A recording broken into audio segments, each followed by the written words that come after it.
Everybody's got a story. We don't share it on social media. We share our nice life on social media. We all have a dungeon. I'm just willing to talk about mine. Yeah. Most of us aren't willing to talk about it. I'm willing to talk about my dungeon. I wasn't getting into the dungeon of these guys' minds. I wasn't building that so-called mental toughness. Mental toughness isn't something that you sample. It's something that you live in every day.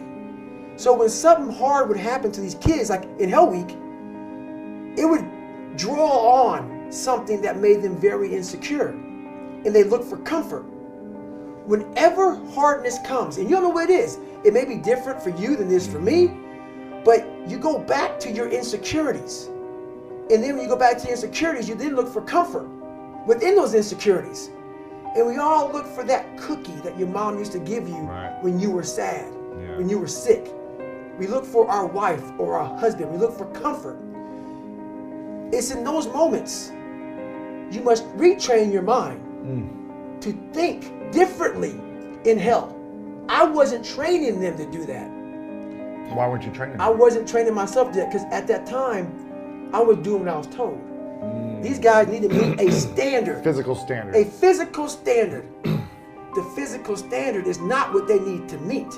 It's a mental standard you must meet in life. So going back to when I was sick, I was hitting the physical standards. I wasn't meeting the mental standard. The mental standard is you must know how far you've come. Wow. I had come 8,000 miles from where I started. But if you never know that, you're still in the $7 a month place. When I was sick, I was able to slow it down and reflect back on my entire life.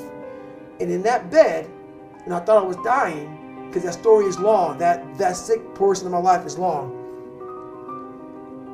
I didn't care if I died or lived, because I was for the first time in my life happy and at peace. Because I reflected back on where it started. You said, wow, I have come a long way. That's right. And no one saved me. It wasn't like someone came down here and guided me through life.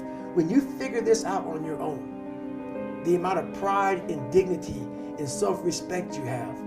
That's why I walk around the streets with a backpack and just like, I don't need anything else. Yeah.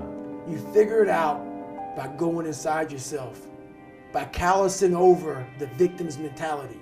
You're always a victim, even if you have everything in life, until you realize what you've achieved.